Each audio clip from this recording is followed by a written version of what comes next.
This episode is sponsored by Echo. Hear clearly, care confidently. Learn more at echohealth.com. That's EKO health.com. And use code JSP for $50 off any stethoscope. Just Some Podcast Media. The thoughts and opinions on Just Some Podcast are of the hosts and guests and do not represent the views of organizations that employ them or they volunteer for.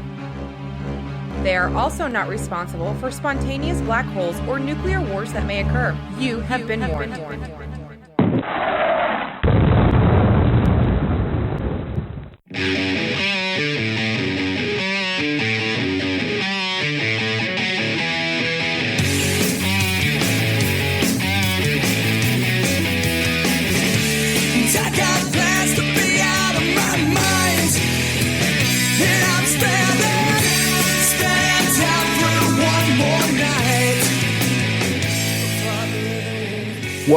Welcome, everybody, to another fun-filled and exciting episode of Just Some Podcast. This is Tom. Hey, this is Ben. Tom, how are you, man? It's been a little while because, we put out our bonus episode on April 1st of our We'll Continue to Monitor podcast on this channel. So it's been a little while since we've actually recorded. Yeah, it's been a hot minute. We've been busy around the office, so had plenty to do, but I'm glad to get in, and we have got plenty to talk about, and I think it's a great topic tonight. Yeah, one of the things that we hear from our listeners is they want, of course, the educational stuff, and we try to have fun. Has fun episodes, but occasionally we try to throw an educational one in just to, shock the system. Get back to our roots. Yeah, so that's what we're going to do this time. The main topic we're going to be talking about tonight, obviously, you've already read the show notes or the show title, is we're going back to basics, and we're going to talk UTIs, which, in family practice is something that we frequently take care of. Also, for those that are listening that are not in healthcare, that is a urinary tract infection. And if you are a female listener and you're like, hey, why does this keep happening? Or how do I tell if I'm getting one? This is probably a great episode. If you're a male, you're going to probably learn a lot and about how it's probably not a UTI. So with that in mind, Ben, what are we going to talk about first? Well, Tom, before we get into everything else, man, I just want to know, how are things going? How's the office? How's things in general, man? Just busy. It's hit that weird time of year where we've gotten past most of the upper respiratory stuff, but we haven't really started back into the swing of the next season coming up. Mostly the allergies I'm waiting to start to see, but it's actually been fairly pleasant. We had a facility-wide maintenance issue, so we had to deal with some stuff at work. So we've been doing some housekeeping, but I think we're ready for the big push this summer coming up. So how are things in your neck of the woods? Been busy. Here particularly, allergies are a very bad thing, as you well know, because you used to live here. And, I've been getting high pollen alerts every day for about the last week and a half. So everybody's coming in clogged, congested, ears full, and just feeling cruddy from allergies. It's well known in my household that I ask Ben what is happening at his household, and I know roughly within 24 to 72 hours, that's what I will be getting. I have been fortunate. We have not had a ton of the high pollen alerts up here yet, but as I said, I know that season is coming up, so I've been telling all the patients, that I run into, hey, remember, take your Flonase or take your Claritin, your Zizal, your whatever, because it is a coming. And I do want to plug our social media stuff real quick because, I don't get to do that on our other show. Oh my gosh. And it's your favorite thing to do. I know. And it's been so long. I don't know if I remember how to do it. I bet you if you dig deep and you try hard, Ben, you'll find it.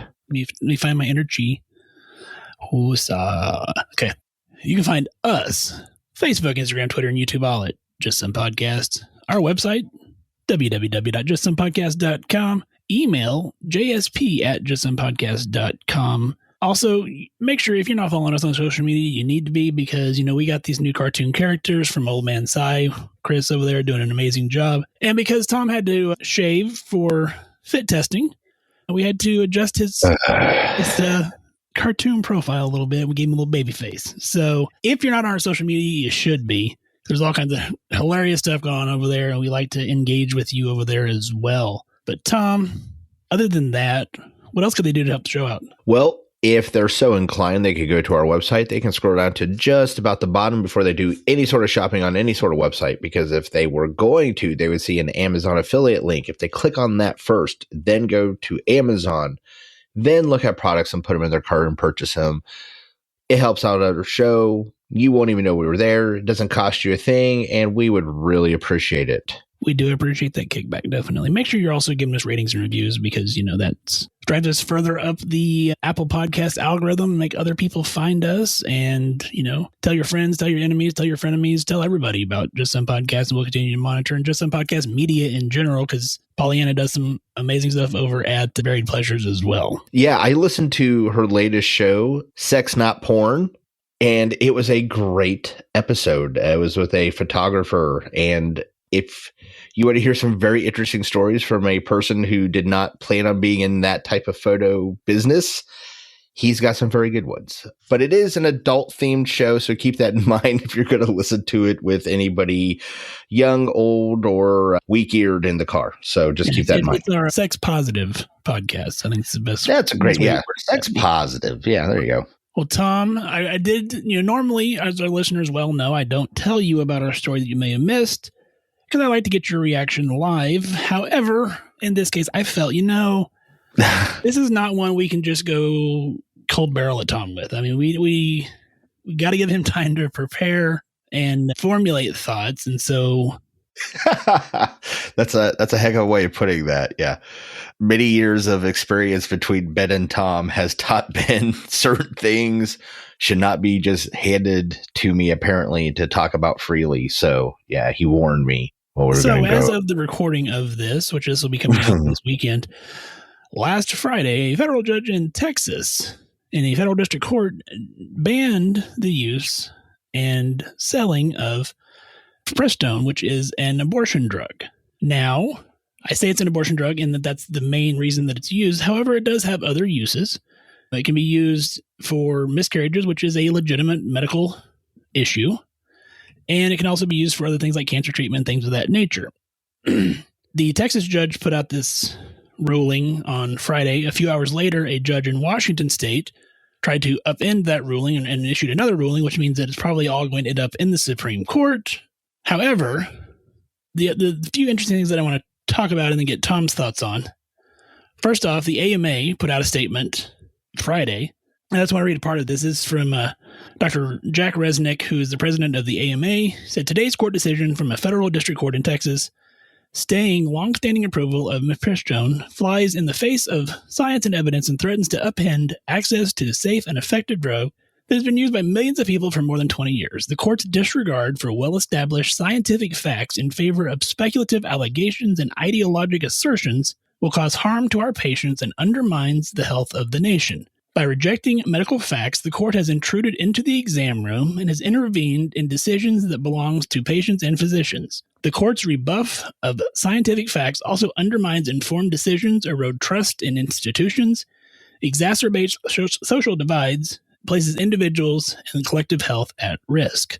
Not only in banning this drug nationwide, the other aspect of what he banned involves the Comstock Act, which was a law from the 1870s saying that you couldn't mail things through the United States Postal Service that included things like contraception, abortion, porn. Basically anything bad. Yes. It was a morality clause, more or less. And so this original law was in the 1870s, has not really been used much since the 1930s, and it's kind of just been laying there. We have a bunch of weird old laws on the books, just and like you can't spit on the sidewalk on Tuesday in whatever town. So the use of this in that is obviously concerning in that it's a very archaic law, and he's using that as basis to put this out there. I'm somewhat active on TikTok. I do, one of the guys that I follow is a representative from North Carolina, and it is Jeff Jackson. His TikTok handle is Jeff Jackson NC. And he goes much more in depth into this from a legislative standpoint. The other part of it that's concerning in the end of his video that really struck me is if a federal judge can upend the FDA and take a drug with a 20-year safety history off the market with a signature, what would stop another judge from doing it to any other medication, whether that be Prozac or ibuprofen or any other multitude of medications that are out there? You're upending, you're going against everything that the things that are put into place, like the FDA and clinical studies and all this other stuff, and you're upending all of that to what end? And it's concerning. So first of all, the medication he banned for safety reasons has a better safety track record than Tylenol, which is also pointed out by the representative in the video. So whatever argument that they're going to try to make on behalf of safety of the product is worthless. This is a clear and present attack on medications that are being perceived to be used for abortions. That is the only goal for the attack on this medication. So why does that apply to you if you're happy about this? Because a judge who is supposed to be sitting there to decide legal matters has now decided that he's also a doctor and that he knows more about how to be a doctor than all the doctors who went to medical school, than all the doctors who did the research studies. And while I have a lot to say about what I don't like about the FDA, they are, in fact, the administration that we use in the United States to declare drugs safe. And they did. 20-some years ago. Yeah. So again, it's not like the judge is having to make a decision on a legal precedent or on something to do with our interpretation of a law, which would by definition be his job. He decided instead to say that 20 years of safe use of this medication, that the entire healthcare profession and everybody else associated with it know nothing. That's what he effectively did. So I don't care what he wrote in the rest of the opinion. It is worthless to me because that's what he said. That's what his decision did. It null and voided everything. So if you're not worried about it because you're happy about abortions being over, just remember, if this goes through, something you want could be next. Like Ben said, what if birth control is next? I mean, that harms a fetus, right? If it can't implant. What if tobacco's next? Yeah. What if tobacco's next? What if alcohol's next? What if they try prohibition? Remember? Oh, that can't happen? Really? Carrie Nation said that. And then she got prohibition passed in the United States. So for all those that are thinking this can't happen, we had to create an amendment to prohibit alcohol and then an entire another amendment to repeal it.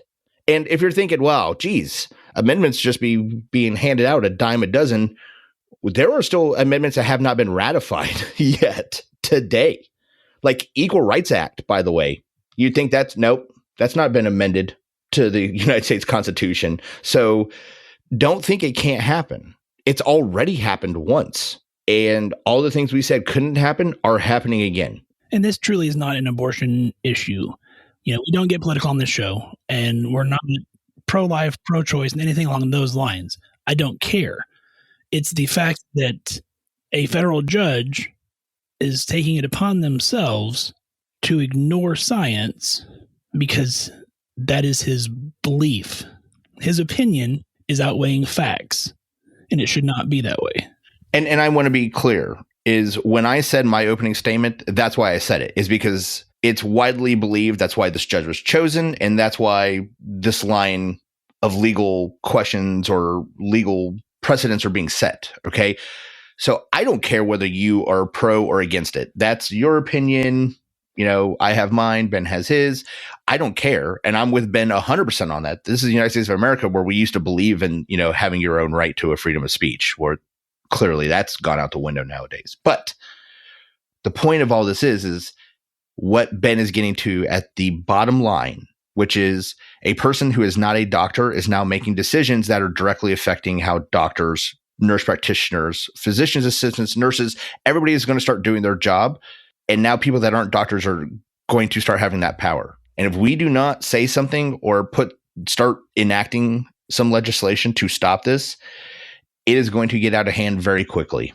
And like I said, Ben pointed out some very easy things that I could easily make an argument right now that they should be outlawed, including alcohol, tobacco, a lot of medications we use, a lot of pain medications we use. Guess what? I hope you don't like any opiate-based medications, because I could easily make an argument to have all of them outlawed today.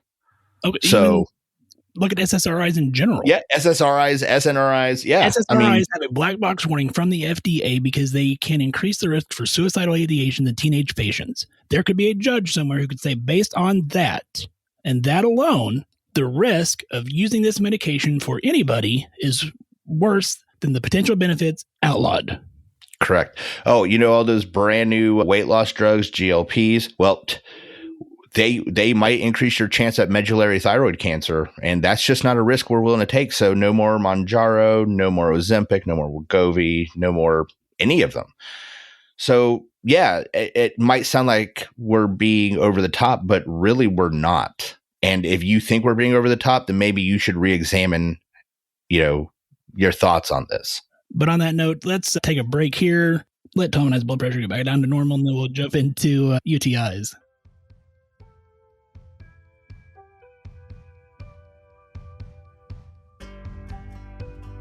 Tom, I know your students are still loving that Echo Core digital stethoscope. Have you finally talked them into buying one yet? As a matter of fact, both of them are looking at those for graduation presents, I believe. That is awesome. And it's got the 40-time amplification. It's got the noise cancellation. It detects AFib, Bluetooth to your phone. I know we say this every week, but it truly is a game-changing piece of equipment that if you are a healthcare provider, you will use every single day. I would venture to bet that, and I do mean this, the very first time you use this stethoscope, you will instantly know that everything we've been saying is true. Like it's that clear. It's not, you have to think about it, or maybe if you use it on these types of patients or in this setting. No, if you turn this thing on and you put it in your ears and you put your stethoscope on a patient, you're going to be able to tell the difference immediately. The first thing you're going to say is, wow. Ben and Tom were right. Yeah, I mean, just wow. So go check them out. It's ecohealth.com, ekohealth.com. Use code JSP, gives you $50 off your order. Lets them know that we sent you. So, Tom, we all know that taking medication, supplements, things like that, dosages matter. If I told you need to take 10 milligrams of Tylenol for your headache, it's probably not going to help. Well, you need to consider CBD being the same thing. If you use a low-dose CBD product, it may not feel much, and that may not necessarily be the CBD's fault. It may be the dosage. That's why CBD Stat only makes high-dose CBD products that actually work. And now their products are getting even stronger, Ben. I'm really happy to announce, and I've got to try some of their new products, and they are launching a new extra strength dosage of their highly popular topical products in the 7,500 milligram range. And I can tell you, Ben, I've already used all these products, and I was already blown away with how well they worked before, but now they seem to work even faster and for even longer. Yeah, and this is basically going to maintain CBD status as the most powerful CBD product market on the line. They're still THC free, so they're going to have the 2,500, the 5,000, and the 7,500 milligram products now. And on top of these new higher strength products, Ben, they're also dropping all the prices across the board to not only make them more effective, but more affordable. And of course, they love their healthcare workers and first responders. So if you're a healthcare worker or a first responder, you go to cbdstat.care/healthcare. You fill that form out, they're going to give you that permanent 40% discount. But Tom, they know that not all our listeners are in healthcare, and they want to help them out too. So if they go to cbdstat.care, they put everything in their cart, including that 7,500 milligram topical. Tom, what code can they use? Well, if they get that 7,500 milligram topical calming cream and the muscle roll-on, I suggest both of those highly. If you just put in the code JSP20, that's JSP20 all together, you'll get 20% off your purchase. Absolutely. Go check them out at cbdstat.care. All right, Tom, back to basics. UTIs, urinary tract infections. So, yes. You either love them or you hate them, I feel like. That's it. And it truly is, other than respiratory infections, it's probably the second most common complaint that I think we see in primary care. In the acute sense, yes. Especially in the beginning when I didn't have a larger patient panel and I got they can't get into their normal guy, in the office. Can you see him today? UTIs all day. URI, UTI, ear pain, sore throat is just wow. You can literally just throw a rock on a schedule and probably hit a UTI. But that being said, there's a lot of reasons for people to have pain with urination. It's not always urinary tract infections. So there's a lot of education that goes out to the patients when they come in with these symptoms. That is very, very true. Well, Tom, let's just jump into what a UTI basically is. There's a couple of different pathways or things that we see that we kind of classify under UTIs. You have your, cystitis, which is basically the infection of the bladder, the lower urinary tract. And then you have pyelonephritis, which is infection of the kidney or the upper urinary tract, right, Tom? Correct. So one of the main things that we see as far as the difference between cystitis in the bladder and pyelonephritis is a lack of symptoms like fever, systemic illness signs like chills, rigors, fatigue, malaise, that flank pain, and, the CVA angle tenderness. So, particularly for me, whenever I see a patient who's like, hey, I think I got a UTI, one of my first questions is, are you having any flank pain or, any pain in the kidneys at all? Correct. That's a big one, especially with nurse practitioner students. I try and make sure during their exam, if they are complaining of anything in the abdomen, have you considered or did you do a CVA tenderness test? So cystitis among females is extremely common. It's mainly because, and we learn this in nursing school, and so I'm sure this is kind of review for some people, but again, it's back to basics, and so we want to make sure we hit on stuff. The shorter distance from the anus to the urethra likely explains why females are at a higher risk for UTIs. Among otherwise healthy females, other risk factors that you may see, recent sexual intercourse, use of condoms, spermicides, or, history of UTIs can sometimes be kind of that flag of maybe this is a UTI. One of the first things I also try and make sure I talk to patients about is how long have symptoms been going on? Because if somebody comes in, they said, hey, I've been having, pain with urination or, some irritation. And I go, okay, how long has this been going on? And they're like 6 years. No, this is not a UTI. I don't know exactly what we're going to dive into at that point, but I can tell you what I know it's not. It's not a urinary tract infection. So I know that seems like a really obvious question, but that's another thing people don't consider. I do, especially for women, if they are coming in and they're saying, hey, I know the symptoms just started this morning or last night, but I've had, several UTIs over the past year or two. This is how it goes in. I do take that into account. Okay. Now, that's not to say I don't rule out for men, but men get kind of a different treatment for UTIs, and we're going to talk about that more towards the end of the episode. So just be aware, we're not dismissing you guys out there that are like, hey, but it hurt one time when I peed. We'll get to that, but it wasn't a UTI, or it's not likely to be a UTI. And Tom, as I'm sure you know, what is the most frequent microbial that causes urinary tract infections? I believe that's E. coli. That would be E. coli, you're right. The estimations are anywhere from about 75 to 95% of cases. Some of the other ones that you may see is like Bella pneumoniae, or even I've seen staph and seen some other things. Beyond that, you start getting into more complicated cystitis, or complicated, bladder infections. Patients who have like indwelling catheters long term, they may be colonized. We're not going to go into all that tonight, but just know that if you have other risk factors like they're self-cathing for whatever reason, or they have a long-term indwelling catheter, or they have other urinary obstruction or problems, you're more likely going to look at a much more complicated disease process.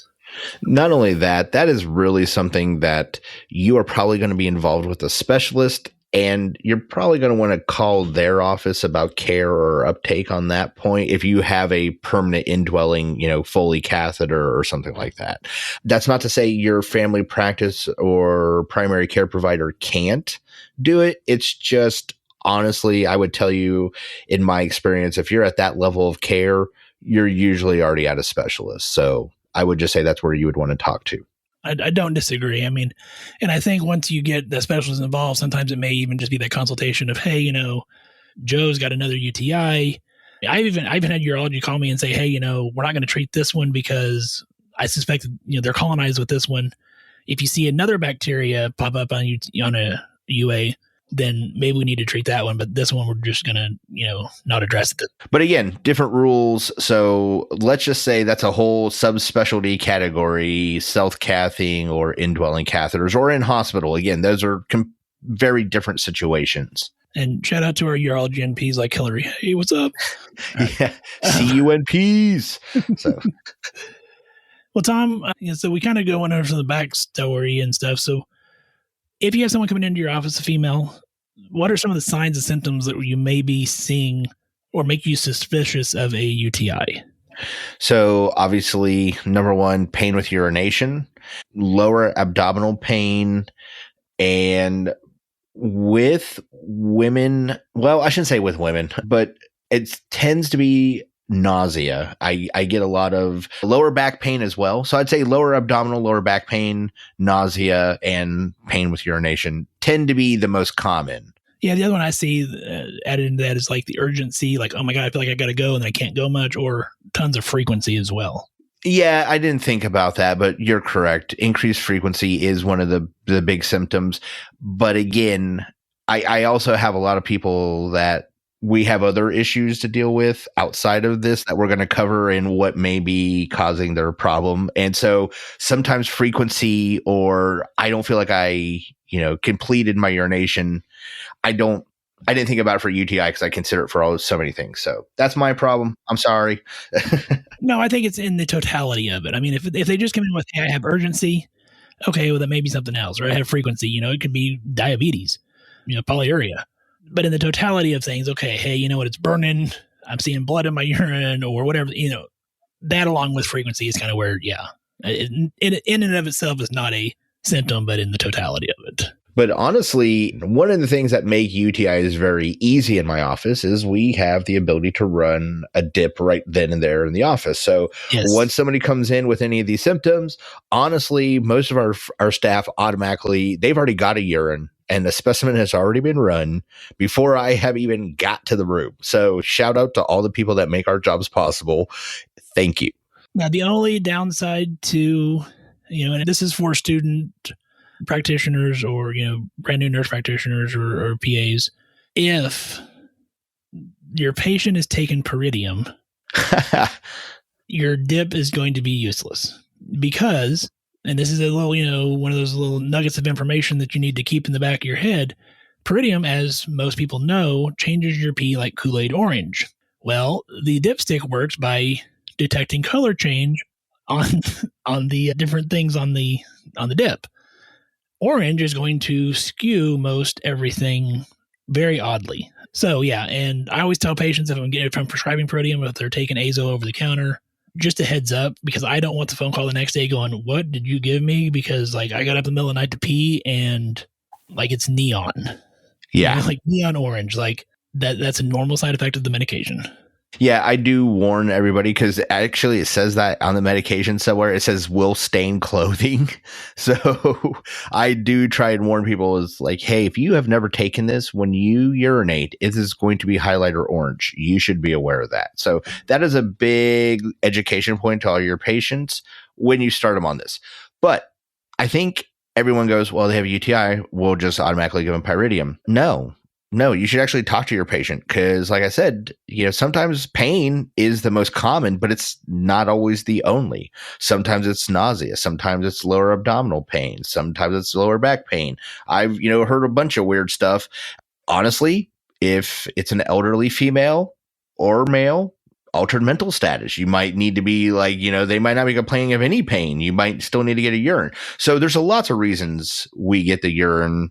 So you do catch it without it. So don't think just because it's a UTI, you have to give something for pain. That may not be the most pressing symptom. So I want to do two things. I want to ask you, okay, so Tom, when you look at that dipstick, what are you looking for? And then I want to go back to the altered mental status in just a moment. So the very first two things I look at are nitrates and lukes. Absolutely. So I was like, I look at everything else after, but those are always at the two bottom of the little receipt paper I get from the machine. So I just look bang right at the bottom and go to those two. I am also pretty aggressive for treatment of UTIs. So even because, oh boy, there have been a few studies out that are like, hey, we're undertreating people just because they don't have every symptom or everything. Later cultures will show that bacteria was growing, but there wasn't enough present for the dip, et cetera, et cetera, et cetera. So I will say that while those are the two most prominent things, and I am definitely looking for them, I will not rule out treating somebody if they're not present. Like, I will still consider it, but I want to hear the whole story. And that actually goes in line with one of the things that Up to Date says. It's one of the sources that I've used with multi other ones. One of their quotes here says, however, results of the dipstick test provide little useful information when the clinical history is strongly suggestive of UTI, since even negative results for both tests do not reliably rule out infection in such cases. So you're absolutely right. I mean, sometimes you have to treat the patient, not the test. But yeah, I look for the leukes, which is, of course, white blood cells in the urine showing signs of infection, the nitrites, which is a byproduct of the bacteria. And of course, I look for like blood to see, if it's with hematuria or not.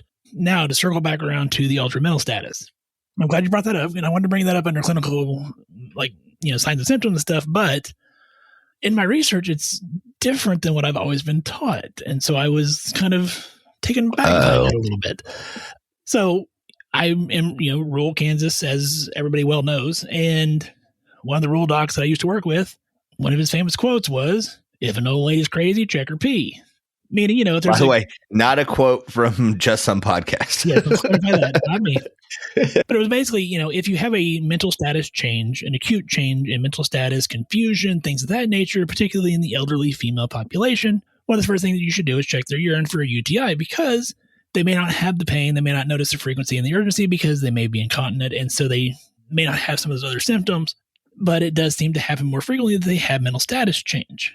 Again, from Up to Date, there was one cohort study of nursing home residents among clinical features that prompted evaluation for UTI, which included, change in gait or falls, functional status, only acute dysuria, change in the character of urine, and change in mental status were associated with presence of both pyuria and bacteria. Other studies that controlled for comorbidities have found no association between bacteria and in nursing home patients and nonspecific mental status changes, such as increased restlessness, confusion, and aggression.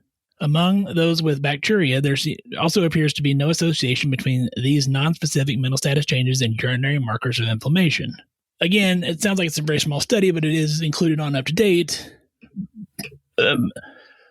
But to me, and at this point, then I know it's very anecdotal for me because it's only dealing with my practice. I've seen it so frequently, though, that you see this acute change, and that's, a common occurrence is they have a UTI.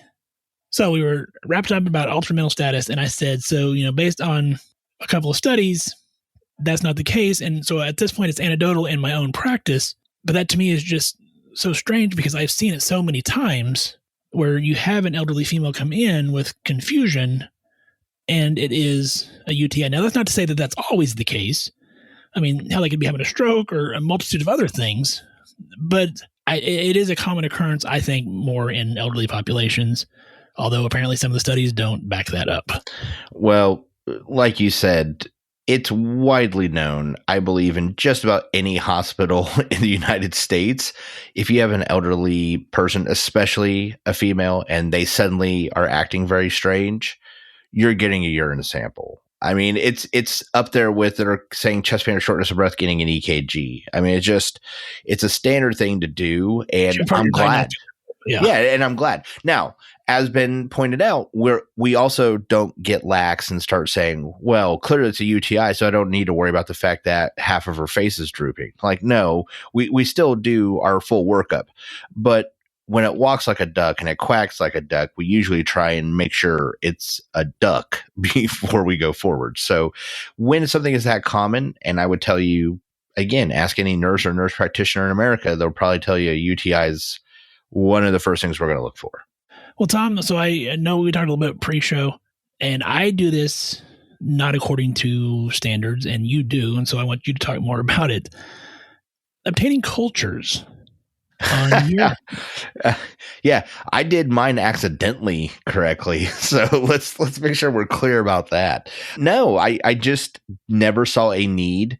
If it's a basic cystitis lack of signs of pyelonephritis or concern of worsening infection, they're an otherwise relatively healthy, adult. No, I just treat them antibiotic and send them out of the way. No culture. And that is what studies show you should do. I have not. I usually do pull a culture. But now, because of this show and because, the research that we're doing to put out up-to-date evidence-based information, I will change the way that I practice. But studies show that because the causative organism is so frequently predictable, being mostly E. coli, in acute simple cystitis, routine cultures for such infections are often not necessary for management decisions. So Tom was right on inadvertently, I guess. Yeah, I won't let it go to my head, Ben. Now, that's for simple, bladder infections. If you have concerns for complications, those other comorbidities, things of that nature, you're never going to hurt to get a culture, I don't think, just to ensure that you're not seeing, or if you're in an area where there's a lot of antibiotic resistance, I think would be another area to get it. If there's any doubt, send it out. Just get the culture, be on the safe side. And honestly, that's the philosophy I go by is if I am not sure, you're getting a culture. That's how it goes. So, Tom, before we jump into management, anything else we need to add? I mean, we've covered, etiology, terms, signs and symptoms. Yeah, let me, because I talked about the CVA tenderness. Let me talk about one more thing with CVA tenderness, the exam itself. So this is a podcast. Some of you aren't healthcare, so I'm not going to try and explain everything about this. But for those of you that practice or are a student or somehow are involved with healthcare, you're just wondering, when you have your hand on your patient and you give them the percussion, the thud, to create that percussion on your patient, if you barely touch them, there's not going to be any pain in your patient or reported CVA tenderness because you did not accurately or sufficiently percuss your patient to elicit CVA tenderness. Okay. So do not fool yourself into thinking grandma's only got a simple cystitis because she reported no, back pain, side pain, or CVA tenderness on exam, when really if you had gave them a good, healthy, thud, they would have said, ow, and you would have known it's a pyelonephritis and told them. And then on top of it said, oh, if it gets much worse anytime soon, you need to go straight to an ER. You could prevent a lot of problems for your patients. So that is also from experience. If you are doing the exam, you're not wanting to hurt your patient. I'm not saying knock grandma out, but I'm also saying you need to be able to make sure that you're doing the exam correctly. So just throwing that out there. I assessed her CVA with a percussion. And at that point, the patient flew from the chair, landing in the floor, breaking her hip. I'm waiting to see. So I did CVA tenderness with a reflex mallet. No, don't do that either. Just saying. I've had many a student be like, well, they didn't have CVA tenderness. And then I did. I was like, yeah, they did. Show me how you did CVA tenderness. And then it's like, I'm like, no, you got to get in there. So, well, Tom, we covered everything about UTIs except how to get rid of the damn things. Well, that seems key. I mean, it does. If you want your patients to continue to come back where it not turn into a pyelonephritis, or they get urosepsis and end up in the hospital for several days on IV infusions, that sounds bad. Treat it. It does sound bad. So, Tom, what do you use, man? My go-to is Macrobid. It's considered first line across the board. Like everybody, says, even if you don't like it, and I do know practitioners that, they don't use that first line, they understand it's a great, useful tool. So that's, widely accepted. Also, it works really well against E. coli, the most common cause. E. coli. So for me, it's a no-brainer. It plays really well with a lot of other medications. It's safe pretty well. So, I mean, there's always risks with everything, and I go over those with my patients, but, Macrobid's my go-to. And that's usually mine too. Typically, dosing is 100 milligrams orally, BID for 5 days. The other one that is considered to be first line that I have used some, although you see more allergy to it, so it's a little bit harder to use, is Bactrim DS, and it is once a day, twice daily for 3 days. Correct.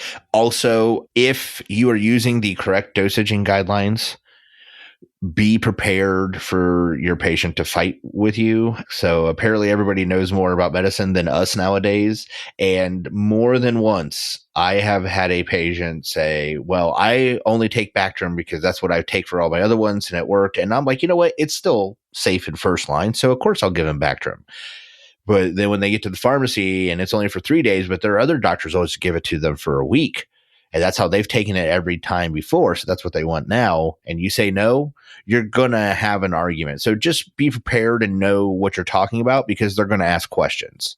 Just to complicate things a little bit further, just in case they have an allergy to the macrobid and the Bactrim, then you move on to your beta-lactam agents. So like your augmentins, Ceftonir, Lexin could even be used.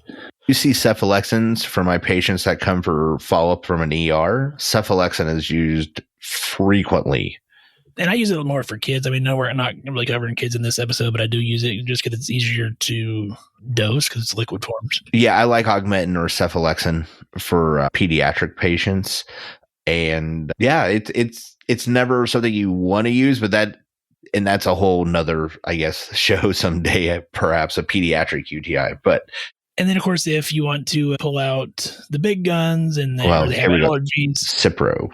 Yeah, so your fluoroquinolones, so your Cipros or Levaquin or levofloxacin. Yeah. Yeah. Cipro any fluoroquinolone for a UTI just seems ridiculous to me. Let's clarify that as in a simple, uncomplicated UTI. Yeah, and the only reason I say that is, again, bad experiences of somebody saying, well, one time I got Cipro and that worked, so that's all I want. And I'm like, no.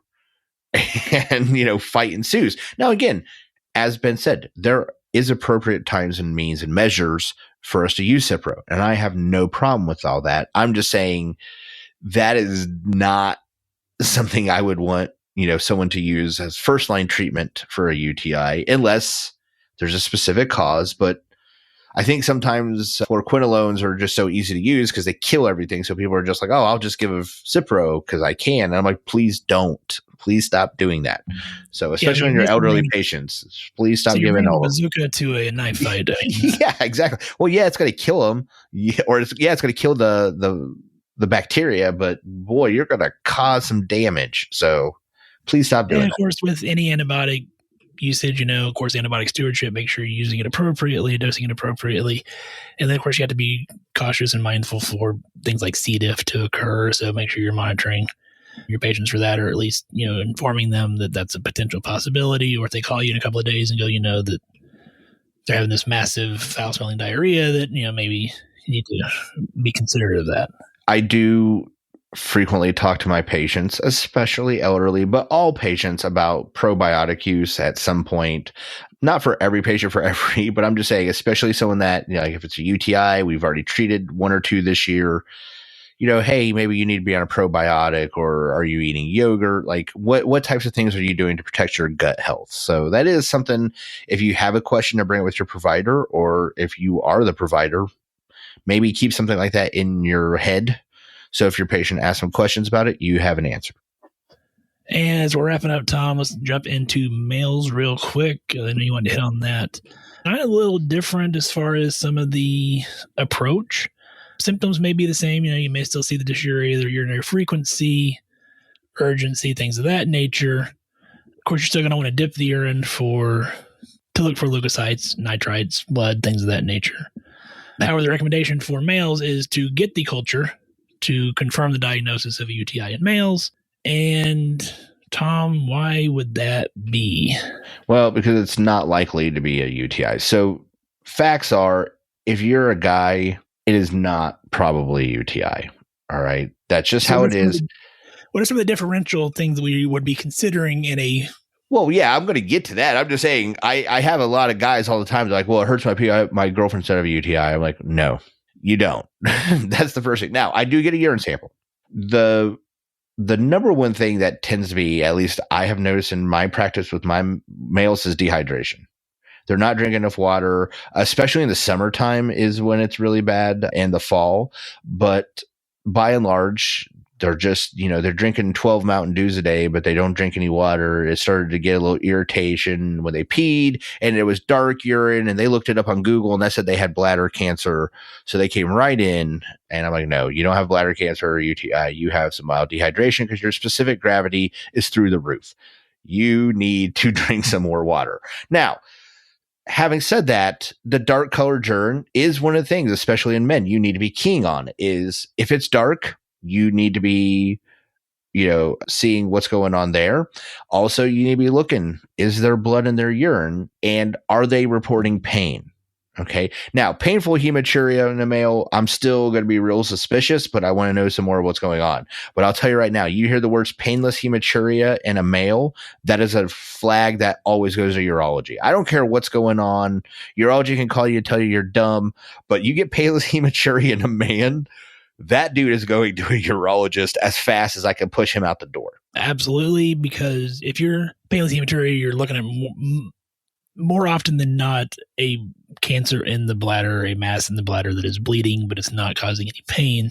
And so painless hematuria, that is an absolute red flag. The other thing that we may see in males that may not be a UTI, prostatitis can cause similar symptoms as far as like dysuria, frequency, things of that nature. There's also frequently nausea and extreme pain with prostatitis. So that's also something to be aware of if they're saying, I'm having all this stuff. Oh, and the pain may be intermittent, by the way. I've heard patients that have been diagnosed prostatitis said, no, it didn't hurt the whole time. Some said they could barely move. Some said I'd be just sitting there and all of a sudden it hurt for a little while and go away. So, but pain is associated with it.